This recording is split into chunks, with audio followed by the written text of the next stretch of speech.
The new model of being a rock band does not always include having a record label, but how hard does that make it? We will talk with the band Bourbon House to find out just how difficult it is to make it as an independent band on this edition of CHRIS Akin Presents.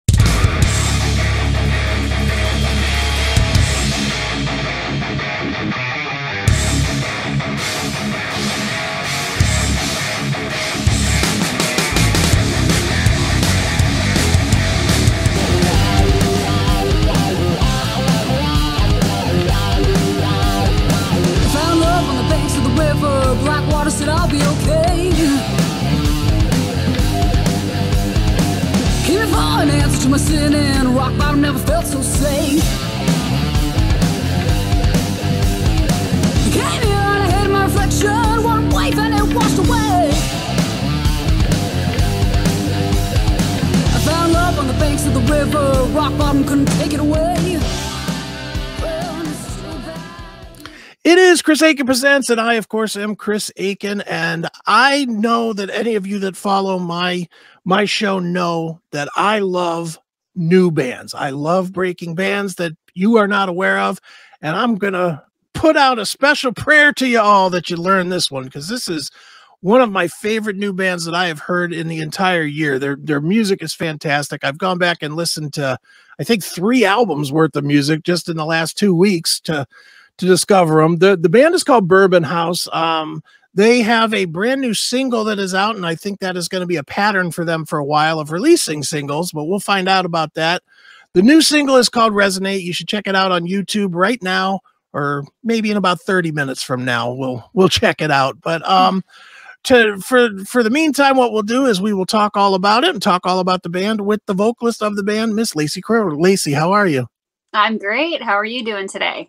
I'm great. Like I told you before we started, I really like what you guys are doing. It's just, you know, it's refreshing, and it's not new anymore, I guess. I mean, there are a bunch of bands that are doing this sort of a style, but it's just refreshing that rock music, not metal and not necessarily pop, but just pure rock music is coming back.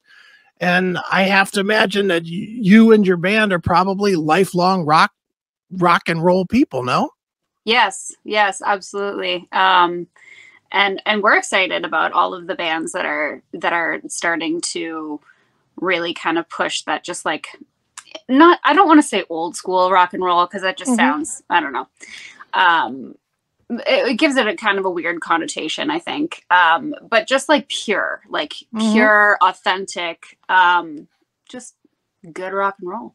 Yeah. And it's funny. Everybody wants to put a classification on it. Everybody wants to say, well, it's desert rock, or it's stoner rock, or it's psychedelic. And it's like, no, it's kind of, if you wanted to, I try not to compare things, but if I was going to compare it, I would say it's 1 part Black Crowes meets Blues Pills, you know, which I know is two different eras, but it's kind of the right music. So, you know, I guess, Lacey, maybe a good place to start is for people that don't know, your band is definitely not new. You guys have been around for a little while now. Yeah. I mean, not 25 years, but you guys have been around for a while. 5 years. Yet, yeah. So, but yet I don't think a lot of people know about the band. So why don't we start there with maybe just give us a kind of a brief run through on who Bourbon House is and how we got to where we are today. Yeah, you bet. I'm sorry. I have something in my eye, so it's just kind of leaking. I apologize for that. So yeah, we are an independent band. So we've been, pushing ourselves. Our first EP came out in 2017, and that's kind of how the whole band actually started. Okay. With that EP, we were just like, let's write some songs. And then we hired, Jason and I hired a couple of friends of ours to do the backline in the studio. And, we hadn't even played like full band show or anything when we did our EP. Sure. So yeah, it started from there, and I don't think that we had like a perception that we were even going to pursue it at that time. Yeah, but then we just kept going. Like, we really like writing music and recording music, and we've been pretty prolific since then. We have, this is the singles that are coming out right now are essentially singles off of our 4th album, you know? Right. So yeah. Sure. Definitely. Now, you know, it's always weird to me. I'm definitely older than you guys. You know, I'm 53, so I kind of was around for the first wave of this stuff. Yeah. And I'm always curious how people of your generation find this stuff. Is it mom and dad's records, or is it just you just didn't like what was out there, you know, as, you know, you weren't a Linkin Park person or a Green Day person as you were coming up? I mean, what was it that led you to this style? I think it's a combination of both of those things you said. Obviously, my parents listened to kind of everything. There was a lot of country in my household, so I always liked, you know, like Patsy Cline and some older countries. I always really liked rich voices, I guess I would say. My first experience with rock music, my dad was very into Nazareth. Okay.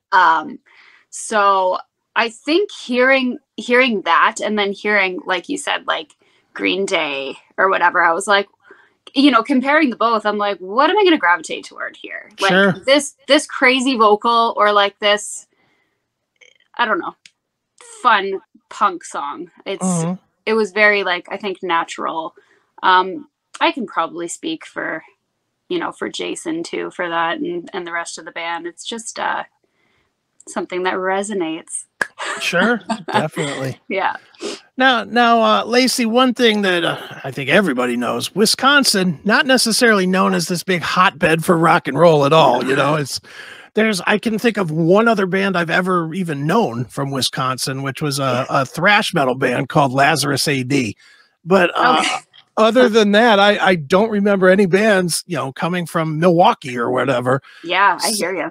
So how do you develop a band in a place that does not have really a big scene? And maybe it does, and I just don't know it because it's, you know, strictly underground and local, but I'm assuming it doesn't, or it doesn't have a huge scene. So how do you develop a band in a largely unpopulated scene? Well, that's something nice about the new industry, the new climate of the industry. You know, we don't have to live in LA or anywhere that has like a good rock scene, unfortunately. Sure. I mean, and you are completely right about that. Wisconsin is definitely not. It's not at all. Although, you know, that would be nice, and it would be easier. I think it would be. There's a little bit of an advantage. I don't want to say that, you know, like, oh, the only reason you made it is because you live in LA. Like, that's not, that's absolutely not what I'm saying. But there is a little bit of an advantage, you know, being able to grow a local fan base, I think would be a lot easier in a city like LA or Detroit, or, you know, maybe even Chicago, which that would be the closest. To us for sure. We've only played a couple of times in Chicago so far. It's been obviously a weird 3 years, so we haven't had much time to play much. Sure, definitely. Now, you know, the weird thing too, or maybe it's not a weird thing, I would imagine your fan base being older, not younger. Like I just imagine that it's 40-year-old people that are gravitating instead of 20-year-olds. Is that accurate, or is that not at all correct? It's not entirely accurate. I think that you know, maybe like our first fans were like 40, you know, the 35 to 50-year-old people. But the more, you know, the more social media you do, and the more young bands that are coming out and doing some pure rock and roll music, the younger, you know, the younger people are getting. Dirty Honeys or whatever, right? Exactly. And yeah, if you go on like TikTok or, you know, whatever, any of those social sites, you'll definitely notice that there's a weird gravitation for like very young people to suddenly be like, I love Janis Joplin. I love Fleetwood Mac. You know, like they're getting into older stuff and kind of realizing, I don't know, that pure rock and roll is the best rock and roll. Right? Yeah. I agree. Well, you mentioned obviously Janis Joplin and Stevie Nicks, or indirectly mentioned Stevie Nicks. And that brings up what I think is an interesting point. They obviously were trendsetters, and I'll put Ann Wilson in there as well. I mean, they created the game for women in rock. They really did. And maybe even Joan Jett, but I mean, ultimately there just weren't a lot of women that rocked or were given a chance to, probably is the better term, back in that era. Mm-hmm. And obviously that's a misconception because they proved that. I think now, though, it's almost harder to make it now as a female singer in rock, because you kind of don't even get that I don't know, that extra appreciation, where I think people gave Stevie Nicks, I'll use Stevie, who I love, as an example. She didn't have the greatest voice in the world, but boy could she write, but I think because she was a female and because she was cute and because, everything played, she got an advantage over the Eagles or whoever, bands of the time. I don't think that's the case now. I don't think people are looking at it as much as, oh, well, a chick singer in the front, I think they're just looking at it as bands, which I think actually makes it harder because there is no separation. How do you feel about that? I guess I don't really know how I feel about that. I don't think that there's a lot of females trying to do rock, right now. And I think there's probably about the same amount as there was then when Joan Jett was having a hard time or whatever. I think it's probably still the same amount. And I think it's just, I don't know what that is. Maybe females gravitate more toward other types of music. We definitely have a predominantly male audience. Sure.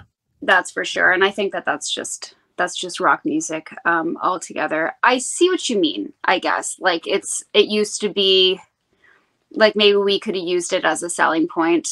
Sure. At one point. And maybe now it's less of a selling point. I don't know. Well, and look at, it's that weird thing. Again, everything becomes the kind of catch-22 thing. If you use it as a selling point, then half the audience can be like, oh, well, they're just using sex as the selling point. Yeah. And then if you don't, then people are just like I just asked, they're like, well, you're kind of mixed in with everybody else, Yeah. I guess there's no way to win. There is no way to win. But the funny thing about that is, like, if somebody tells you, you're using her to sell, she has no talent at all, blah, blah, blah. Right. Well, that's kind of proving the opposite is true. It's proving the disadvantage as well, because you're not even going to give this band a chance because they have a female singer and you think they're using her, so meh. Whatever. No, I'm with you. The only thing that I really dislike about, I hate that whole argument anyway. To me, it's like, put the music on, and if it makes my head bob, then it's good. Sure, it really comes to that for me. What I do find frustrating, and I'm a big fan of female fronted bands, just because I appreciate the vocal sound. Mm-hmm. When you bring up the bigger bands, especially specifically in your style and that kind of psychedelic rock thing, I would argue the biggest band is probably Blues Pills. And yet, if you mention them to 20 people, 19 of them are going to be like, who? Yeah. Which makes no sense. By the way, I love Blues Pills. I know who they are. Yeah, well, they're very similar to what you do. Some of what you do. I think you guys are heavier than they are. They kind of stay strictly in the rock lane, where you guys definitely divulge into some of your songs. I think are probably metal or metal-ish, where I don't think they do that. But why do you think it is that it is so difficult to break commercially now? I mean, and I'm only using Blues Pills as an example, just because if you go and look at their YouTube page, every video has 1 million plays. Yeah. And if it has 1 million plays, how come no one's talking about them? Yeah. It's, and you'll find bands like that over and over and over again. It actually, you know, it's one of the reasons that we like keep going, because we're just like, you can be so unknown and still be good, like good to go. Right. The oversaturation, maybe, like, there's just so much to listen to, so many new bands, and then there's also all the old bands who are still putting out music and still taking up all the festival slots. Just no, don't be kidding, because that is you're so right about that. I mean, look, I love the old bands as much as anybody, especially as somebody that came up in that era. But at the same time, it's time to the two things that none of the old bands tend to do is, one, they don't do what they practice what they were given. They don't take the new bands with them. And that is a crime to me, because it's killing the scenes. It's killing the rock scene. It's killing, you know, that's, I know we mentioned Dirty Honey before. I was so thrilled to see that the Black Crowes get back together and took out Dirty Honey, because that's perfect to grow the scene.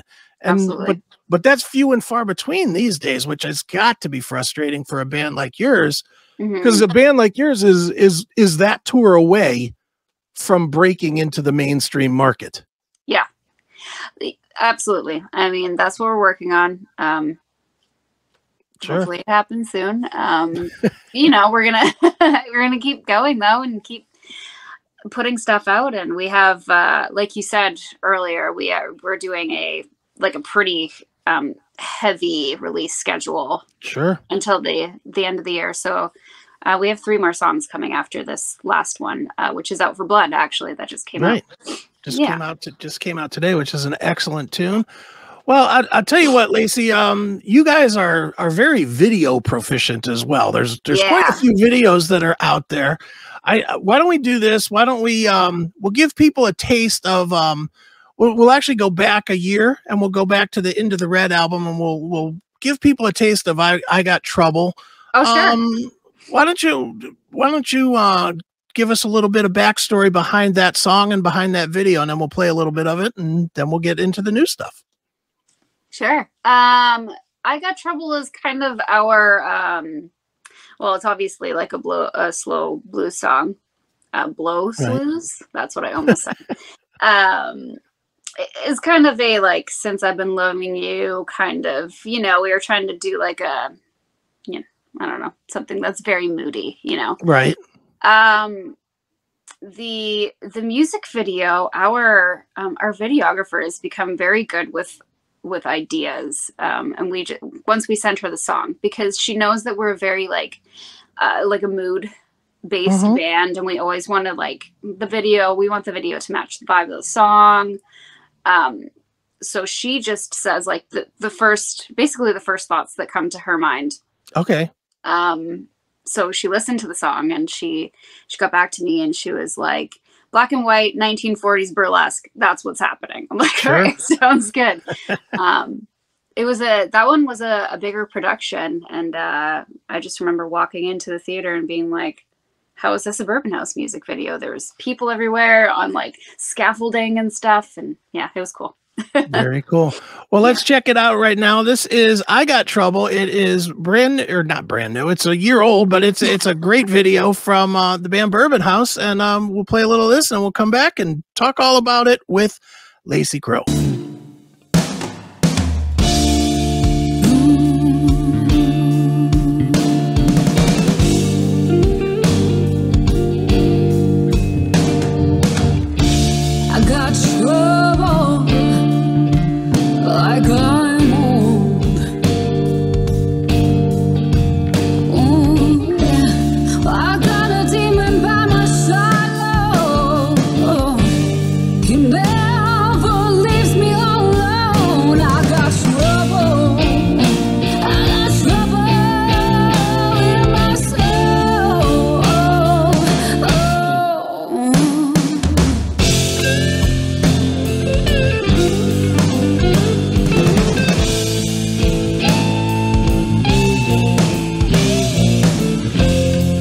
Don't wanna know me now.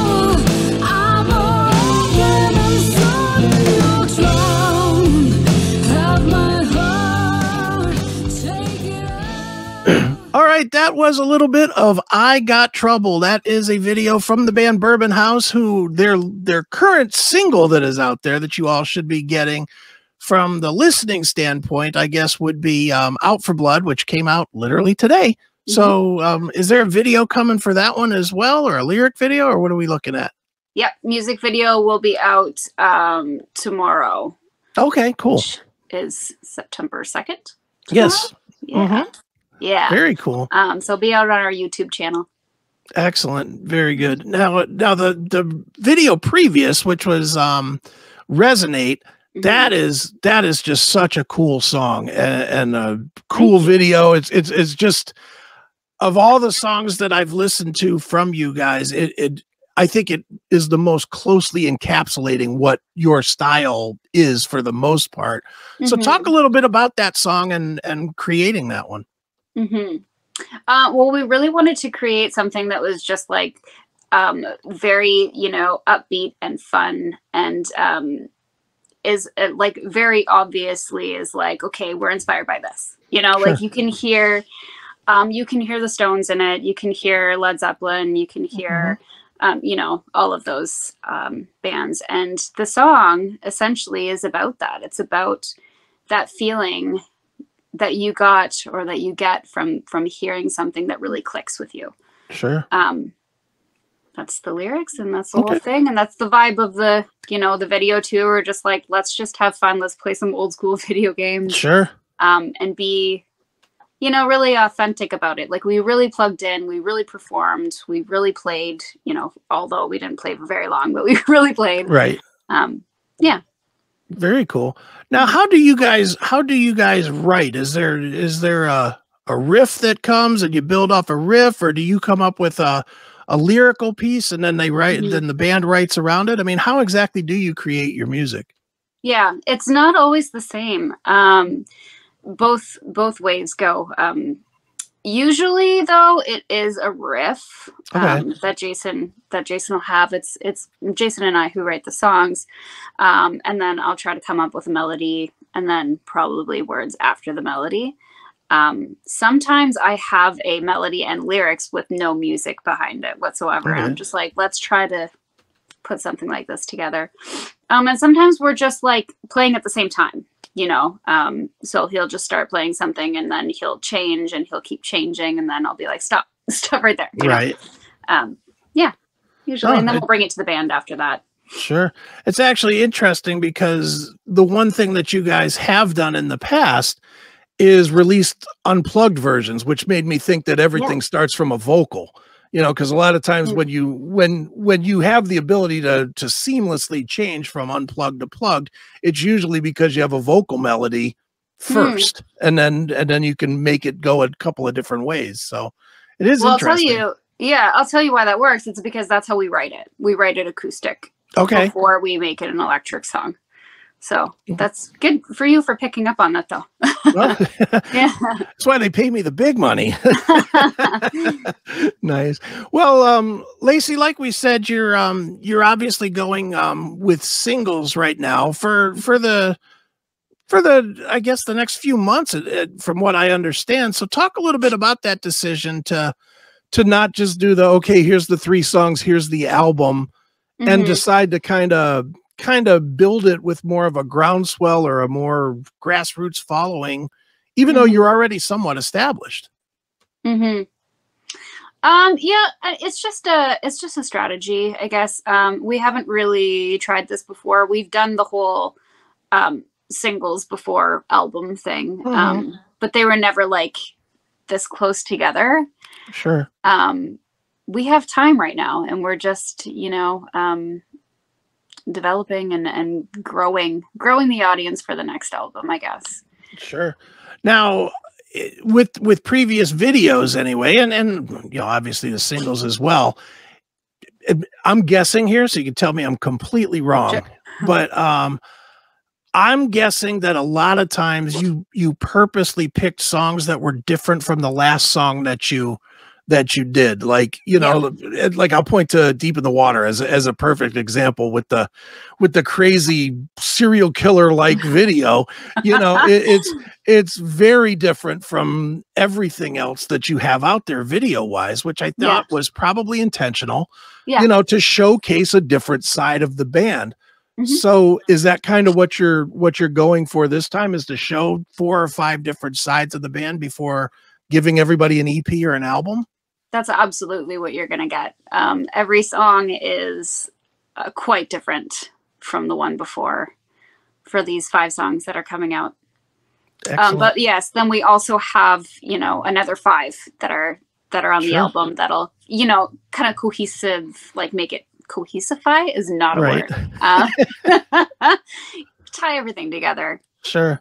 Now how is the new stuff? I mean, I've obviously heard Resonate and it sounds like it's in the pocket, but how is the rest of the stuff different from Into the Red, which really didn't come out that long ago? I mean, honestly, it's not, was it a year ago? Yeah, October 21. Yeah, so less. How is it different? I don't know if it's too different. It's, you know, it's a little more of, we do have like a signature sound, like there's like a blues rocky thing, kind of a heavy blues, I guess you would say. Sure. We have more of those on there. There's just, I guess what's different is we always try something we haven't done before. So there's at least half of the album is like, I don't want to say experimental because it's not entirely experimental. But it's just different, like different than anything you've ever heard us do before, even though it sounds like us still. Sure. Do you feel like you've settled in vocally to a style now? Because I mean, you do explore different, and we haven't really touched on that, but you really do explore a lot of different places. Like we've just played I Got Trouble. That the first time I listened to it, I was like, wow, that's like got that Amy Winehouse vibe to it, which is completely different from a lot of the other stuff that you've done. So where do you feel you are as a vocalist? Do you feel like you're where you are going to get to? Do you feel like you still got miles to travel before you're going to feel comfortable? Where do you feel you are? I probably still have some miles just because I just like so much. And I'm so into, it's funny that you said Amy Winehouse, because like that song, to me was like not only bluesy, but like a little bit jazzy too. Sure. You know, like that's what I heard. And I don't like, you know, put on any kind of like vocal costume or anything. Sure, I wouldn't say that, but, you know, there's certain notes that like, that when you sing them, they're going to sound different, and they're going to sound a little more jazzy, or they're going to sound a little more bluesy. And that just kind of goes with the song. So I don't know. I always try to give the song what it needs vocally. Well, you know, and again, I'm talking out of my ass here, so you can tell me I'm wrong, but it seems to me from listening to everything that I could find of you guys over the last few weeks, it seems that you're an emotional singer, not a note singer. It seems like you don't care what the notes sound like as long as you're portraying the emotion, and they just the notes sort of fit. Yes. Is that accurate? Yes, 100%. We don't use pitch correction. Okay. For that reason, because it takes the human element out of it. It takes the soul and the emotion out. So yeah, that's exactly it. And also, you know, I've definitely, if you went back that far, which is super cool that you went back and listened to like our EP and Wild the Band, and I've definitely changed vocally from, you know, I've grown vocally from both of those albums, I would say. Yeah. Well, you know, and probably the great thing about not using studio magic to make you sound better is that you can't recreate it. You can't, you know, my guess with the style of music you guys do is that you want to be a live band, not a studio band. Yeah. Absolutely. And, you know, we've all seen that band that they sound one way on record and they sound a complete different way when you go see them live. And that is always disappointing. So it is, you know, it's cool that you guys are doing it that way. And Well, since we're talking about touring, Lacey, tell me, you know, it's a very weird time for bands of all sizes and shapes. I mean, we're seeing the biggest bands in the world that are canceling tours because they can't find tour buses, for God's sakes. So, oh God, you know, I mean, it's a weird time between COVID and every band that's ever recorded a note of music trying to be on tour at the same time. So can you even make a touring plan? And what are the touring plans if you can? So we're focusing on 2023 for touring for sure. Okay. We're gonna do, you know, some one-off shows or whatever, kind of around probably around the Midwest area. Okay. You know, while we focus on these 5 singles for now. But yeah, it's a weird time to be a touring band for sure, especially an independent touring band. So just trying to focus on getting those like one-off better shows right now is kind of what we're doing. Sure, definitely. Yeah. Now, you know, you mentioned that you guys are an independent band a couple of times. Is that by choice, or just haven't found somebody to sign with, or don't want somebody to sign with?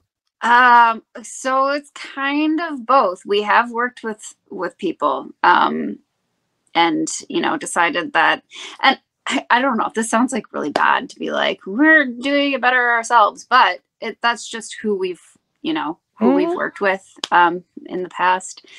As far as like a label goes, we're not really interested. And I don't really see what a label can do, you know, for bands anymore. I do think that there's an important, there are important team members to have. We do have a good agent. So yeah, it's pretty much us and him right now. Right on. And you're right. I mean, what is it's not like you're selling physical product. And I mean, you are, but it's not like that's hardly, the predominant of, it's not the core of your finances is to sell CDs anymore. So that being said, what else does you know, you can sign a distro deal with Orchard or somebody and you get more than you would get from an actual label because they won't charge you back.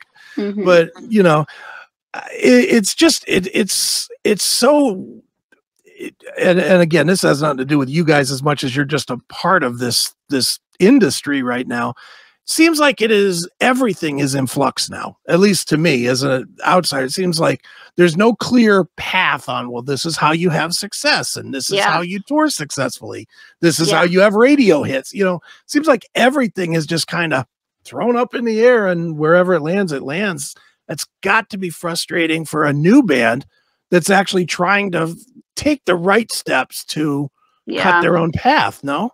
Yeah, that's absolutely how it feels. Like there's a million different ways to make it, you know, and to be like, you know, financially comfortable, you know, solely off of your music or whatever. Yeah, it feels like that. But the fact that there are so many different ways is comforting, you know. Sure. It can happen with movie placement. It can happen with, you know, a good tour. It can happen with social media, just suddenly going viral. You know, there's so many ways to do it. And I think just like creating good stuff, like have good music, create good videos and visuals. And that's, you know, that's what we're doing. And if it happens to grow us, then that's cool. Sure, definitely is. Yeah. Well, music first, you know. Yeah, right on. Well, we're going to play a little bit of music to wrap this one up. But before we do, I'm going to say one more time, the band is called Bourbon House. The new single is called Out for Blood, which you can go and get at anywhere that streams music. Although I'm going to say, don't just get it from there. Don't be lame. Go buy it.